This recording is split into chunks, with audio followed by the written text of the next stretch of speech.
By the end of this video, you'll know exactly whether the iPhone 18 Pro Max is worth ditching the iPhone 15 Pro Max for. The jump looks massive. The changes hit the screen, the chip, the camera, and the battery.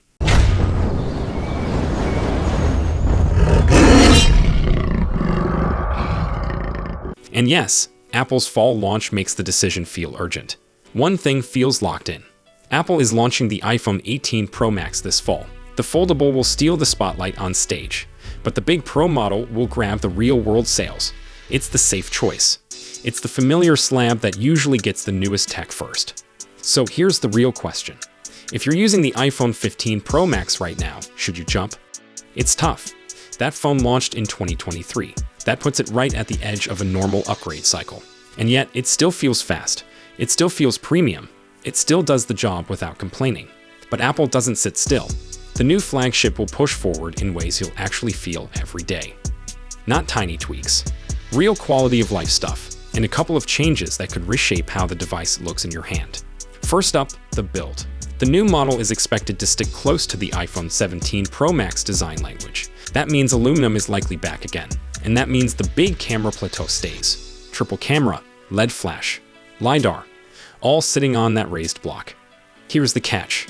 People complained about durability on the iPhone 17 Pro Max camera edges. Soft metal can dent, soft metal can chip. If Apple keeps that material choice, the company has to toughen up the finish. The flagship shouldn't look beat up from normal use. That's the bar. Now compare that to the iPhone 15 Pro Max. That device brought in titanium. It felt special. It also came with the older, more compact camera island style. Less of a platform, more of a neat cluster. Some people prefer the new look. I still think the older layout looks cleaner. Size is another big talking point. The upcoming model should stay close to the iPhone 17 Pro Max dimensions. That points to around 8.75 millimeters in thickness. The iPhone 15 Pro Max is thinner, at about 8.25 millimeters. That sounds tiny. In the hand, you can feel it. Weight is where it gets more obvious. Titanium helped keep the 2023 phone lighter. It landed around 221 grams. The iPhone 17 Pro Max hit 231 grams. If the iPhone 18 Pro Max matches that or goes higher, you're going to notice it during long one-handed use. But then Apple hits back with a front-facing change people have wanted forever, the smaller dynamic island. The expectation is roughly a 40% reduction. That's huge. It's the kind of change you notice the second you unlock the phone. More screen, less cutout, more immersion. The details floating around suggest the Face ID module area shrinks a lot, especially on the left side. If that ends up true, this isn't just cosmetic. It's a different vibe. Movies look cleaner. Games look cleaner. Even basic scrolling feels less interrupted. And yes, colors matter. The reported hero shade for the iPhone 18 Pro Max is dark cherry. That's a loud choice in the best way. Cosmic orange is supposedly gone. Other shades being talked about include a light blue tone, a dark gray, and a silver option. Now look back at the iPhone 15 Pro Max palette. Black titanium, white titanium, blue titanium, natural titanium. Classy, sure. Also kind of muted. If you want a phone that looks new from across the room, the new lineup sounds a lot more fun. Let's talk screens, because this is where the day-to-day feel can leap forward fast. The iPhone 18 Pro Max is expected to grow to 6.9 inches. The iPhone 15 Pro Max sits at 6.7 inches. That's not a giant jump. But combine it with thinner bezels, and you get a bigger canvas without a crazy footprint increase. Brightness is the bigger story. The iPhone 15 Pro Max pushed out around 2,000 nits at peak. The iPhone 18 Pro Max could push past 3,000 nits. If that happens, outdoor use becomes effortless. Bright sunlight stops being a fight. HDR pops harder, and the whole phone feels more premium. There's also talk of LTPO Plus arriving. That's not a flashy feature name, but it matters. Better control over light emission can mean better efficiency. Better efficiency means more battery life without needing a massive battery increase. It's the invisible upgrade that you thank every single night. Now we need to hit performance, because this spread could be enormous. The iPhone 18 Pro Max should arrive with the A20 Pro on a 2nm process. The iPhone 15 Pro Max runs the A17 Pro. That older chip is still strong. But a node shrink plus a new generation usually means more speed and better power use at the same time. If you care about video editing, high-end games, and on-device AI features, This is where the new model starts to pull away hard. Apps will open faster. Heavy tasks will stay smoother longer, and the device should run cooler when pushed. Connectivity could change too. There's talk of an Apple C2 modem showing up. That's a big deal because tighter integration can improve efficiency. Better efficiency can improve battery life. And better integration can also mean more consistent signal performance, especially in tough areas. Memory is another spot with a clear gap. The iPhone 18 Pro Max is expected to ship with 12 gigs of RAM. The iPhone 15 Pro Max has 8 gigs. That older amount is the minimum for Apple Intelligence features, so yes, it works. But 12 gives you more headroom for the next wave of features and heavier multitasking. Storage is mostly familiar. Both should offer 256 gigs, 512 gigs, and 1 terabytes options. But there's a chance the iPhone 18 Pro Max adds 2 terabytes. That's not for everyone.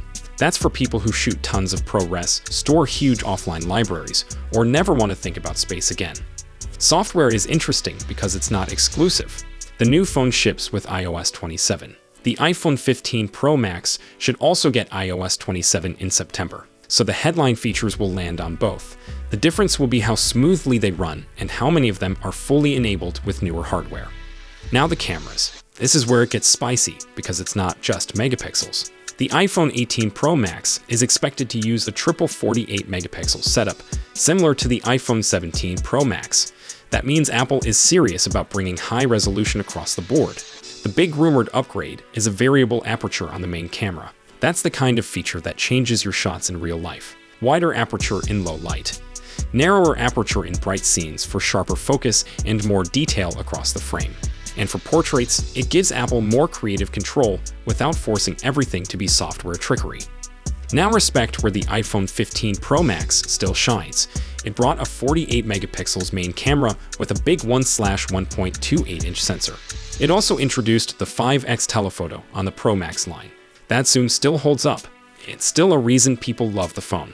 But the supporting cameras stayed at 12 megapixels. That was the old era. Selfie and video calls also get a lift. The iPhone 18 Pro Max is tipped to include an 18 megapixels center stage front camera. The iPhone 15 Pro Max has a 12 megapixels FaceTime camera. Center stage is the key. It keeps you framed automatically. It lets you go wider. It's perfect for group selfies, desk calls, and quick creator shots. Battery is where the new model could feel unstoppable. The expectation is a cell larger than 5,100 milliamps, possibly around 5,200 milliamps. That would beat the iPhone 17 Pro Max record of 5,088 milliamps. Meanwhile, the iPhone 15 Pro Max sits at 4,422 milliamps. That's a real gap. And it's not just capacity, it's efficiency stacking, new chip efficiency, modem efficiency, display efficiency. When you combine those, the real-world endurance could jump in a way you instantly feel. Fewer anxiety checks, fewer top-ups, more freedom. Charging is another practical difference. The iPhone 18 Pro Max is expected to keep up to 40-watt wire charging. The iPhone 15 Pro Max supported up to 25-watt. That's not a tiny improvement. That's the difference between a quick top-up and a full meal break. Wireless charging also moves forward. The older phone used first-gen MagSafe at 15 W. The iPhone 18 Pro Max should offer 25-watt with MagSafe 2.0. If you live on a MagSafe puck, this matters. It's faster, it's more convenient, and it makes wireless charging feel less like a compromise. So where does that leave you? If you own the iPhone 15 Pro Max, you're not struggling, not even close. It's still powerful, it still feels modern. It still takes great photos and videos. It's one of those devices that refuses to feel old. But the iPhone 18 Pro Max looks like a stacked upgrade. Brighter display, bigger screen, smaller cutout, more RAM, the newer chip, a bigger battery, faster charging, and a camera system that could finally add real optical flexibility through that variable aperture. The decision comes down to your itch level. If you just want something fresh and you love new hardware, the new release will scratch that itch hard. If your phone still feels great, you can wait and not feel like you're missing the basics. If you're buying new this fall though, the answer is easy. Go for the new flagship. You'll ride the newest hardware wave for longer, and you'll feel the improvements every single day. The iPhone 15 Pro Max still feels strong, sleek, and reliable, but the iPhone 18 Pro Max should push ahead where it counts. Expect a brighter, bigger screen, a smaller cutout, faster performance, more memory, and a much larger battery. If you're happy now, wait. If you're buying this fall, upgrade. Drop a comment with your upgrade line in the sand. Is it the new camera tech, the battery jump, or that smaller cutout? If you're on the iPhone 15 Pro Max, tell me what would finally push you over. So that's it for today's video.